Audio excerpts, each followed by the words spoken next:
Good morning, class 2nd English. Today we will start our new practice book, that is grade 2nd semester 1. आज से हम लोग हमारी semester 1 जो course book है वो कंप्लीट हो गई है. तो अब हम क्या करेंगे, आज से प्रैक्टिस बुक स्टार्ट करेंगे. इसको अच्छी तरह से देखिएगा. Grade 2 semester 1. ठीक है, ये स्टार्ट कर रहे हैं हम लोग. Page number 2, lesson 1, the monkey orchestra, worksheet 1. Okay, यहाँ से हम पढ़ेंगे. क्या करना है हमको, यहाँ पे हमको एक पैसेज दिया है जिसको हमको केयरफुली रीड करना है, और इस पैसेज से रिलेटेड एक वर्कशीट हमको दे रखी है जो हमको सॉल्व करनी है. और ये जो पूरी वर्कशीट है ये इसी पैसेज से बिलोंग करेगी. Okay, so read this passage carefully. Once upon a time there was a crow. एक बार की बात है, एक कौवा था. He loves shiny things. उसको चमकदार चीज़ें, चमकीली चीज़ें, शाइनी चीज़ें बहुत ज़्यादा पसंद थी. One day he set on the branch of a tree. एक दिन की बात है, वो एक ट्री की ब्रांच पर बैठा था. The tree was near a big window of a house. वो जो ब्रांच थी, ट्री था, वो एक बहुत बड़ा विंडो है किसी घर की, उसके पास थी. मतलब एक जो ट्री जिस पे वो बैठा था उसके पास एक घर था, और घर की विंडो जो थी वो उसकी उस ब्रांच के बिल्कुल पास थी जहाँ वो बैठा था. The crow saw a ladies room through the window. अब उस क्रो ने क्या देखा, जहाँ वो बैठा था उसने देखा उसी के पास एक लेडी का रूम था, और उसकी विंडो जो खुली थी वहाँ से उसने, जो क्रो है वह उस रूम के अंदर क्लियरली देख पाता था. ही सा a lady keeping a beautiful necklace on the table. उसने उस विंडो से क्या देखा कि जो उस रूम में जो लेडी थी उसने अपना एक बहुत ही सुंदर नेकलेस जो है वो टेबल पर रखा. The necklace was made of shiny beads. वो जो नेकलेस था वो बहुत ही सुंदर चमकीले मोतियों से बना था. As soon as she left the room the crow flew inside. जैसे ही वो लेडी वो रूम छोड़कर गई, वो कौवा जो था क्रो, वो उड़ता हुआ उस रूम के अंदर चला गया. He picked up the necklace in his beak and flew back to the branch. वह उड़ता हुआ फटाफट रूम के अंदर गया, और उसने अपनी जो बीक है, चोंच, उसमें उस नेकलेस को उठाया और फिर से उड़ा और उड़कर अपनी ब्रांच पर आकर बैठ गया. The lady came back. She went to the table and saw the necklace was missing. अब इतने में क्या हुआ, वो लेडी जो है वो वापस कमरे में आई और टेबल की तरफ गई, और उसने क्या देखा कि वहाँ पर उसका जो नेकलेस है वो मिसिंग है, नहीं मिल रहा है. She search for it everywhere.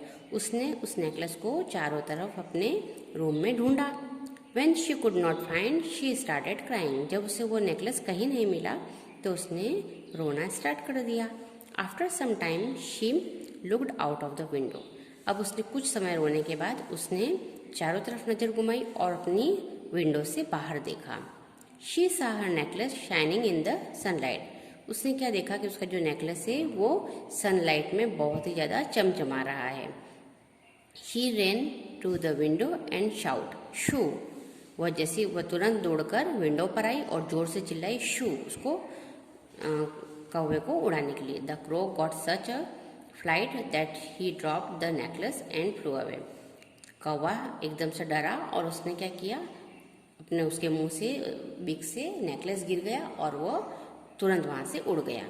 The lady ran out and pick up the necklace. अब वो लेडी घर के बाहर आई और उसने फटाफट वो नेकलेस उठा लिया. तो ये स्टोरी फिनिश हो गई. अब ये देखो सेंटेंस है, इसमें से आप फाइंड आउट करोगे इज इट ट्रू और false. First one is the crow loved dull things, false. Second, the crow saw a lady keeping a beautiful necklace on the table, yes true.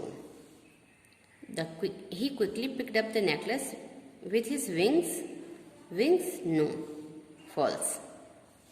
When the lady could not find the necklace, she started crying, true. अब मैं बता देती हूँ, जो crow था उसको डल things पसंद थी, फॉल्स. क्यों? क्योंकि उससे डल नहीं शाइनी थिंग्स पसंद थी. सेकंड, द क्रो सा lady keeping a beautiful necklace on the table. कौवे ने देखा कि जो लेडी है उसने बहुत ही ब्यूटीफुल नेकलेस टेबल पे रखा है, true. He quickly picked up the necklace with his wings. कौवा जो है उसने अपनी विंग्स में, पंखों में उसको नेकलेस को पकड़ा, दैट इज रॉन्ग. कहाँ पकड़ा था? अपनी बिग में. When the lady could not find the necklace, she started crying. Lady को जब कहीं भी नेकलेस नहीं मिला तो उसने रोना स्टार्ट कर दिया, that is true. Okay. She saw her necklace shining in the sunlight. उसने क्या देखा लेडी ने कि उसका जो नेकलेस है वो सनलाइट में चमक रहा है, yes true. She ran to window and said scat. Window पे आकर वो जोर से क्या चिल्लाई? स्कॉट। Wrong, false. शूट चिल्लाई थी ना, तो ये फॉल्स है। ओके, अब यहाँ पे क्या कर रखे हैं? देखिए यहाँ आपको अलग अलग एनिमल्स दे रखे हैं, आपको उनके लिविंग प्लेस से उसको मैच करना है। ये डॉग कहाँ रहता है? कैनल में। बी कहाँ रहती है? बी हाइव्स में। लॉयन डैन में। और बर्ड नेस्ट में। ओके, तो ये आपको इसमें इस तरह से मैच करना है और इनकी स्पेलिंग लिखनी है।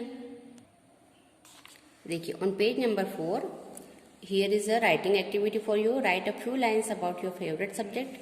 Do not forget to mention why you like it so much. Take hints from Isha who loved social science. देखिए यहाँ पे ईशा नाम की एक लड़की जिसको सोशल स्टडी सब्जेक्ट पसंद है और उसे क्यों पसंद है वो इस पैराग्राफ में उसने बता रखा है। पहले हम इसको पढ़ लेते हैं। आई एम ईशा, मैं ईशा हूँ। My favourite subject is social study. मेरा फेवरेट सब्जेक्ट क्या है? SST। I love it because it tell me about the world. मुझे बहुत पसंद है क्योंकि मुझे दुनिया के बारे में बताता है। It tell me about famous place, बहुत सी फेमस प्लेस के बारे में बताता है। I love the chapter on Taj Mahal. इस बुक में ताजमहल पे एक चैप्टर दे रखा था जो मुझे बहुत पसंद है। Do you know Taj Mahal is one of the 7 wonder of the world. क्या आपको पता है कि ताजमहल 7 वंडर्स में से एक है? तो ये जो पैराग्राफ है इसी की हेल्प से अब आपको भी अपनी 4-5 लाइन का एक पैसेज बनाना है और उसमें आपको अपना फेवरेट सब्जेक्ट को काउंट करना है। देखो मैंने एक फेवरेट सब्जेक्ट लिखा है, आप लोग चेंज भी कर सकते हैं और आप इसको सेम एज इट इज़ भी लिख सकते हैं। I am Meena, my favourite subject is Hindi. I love it because it is our mother tongue. We can talk to every one with it easily. My newspaper, comic book and study books are in Hindi. So I love Hindi very much. मैं मीना हूँ, मेरा favourite subject Hindi है क्योंकि यह हमारी मातृभाषा है। हम हिंदी से हम किसी से भी इजीली बात कर सकते हैं हिंदी में।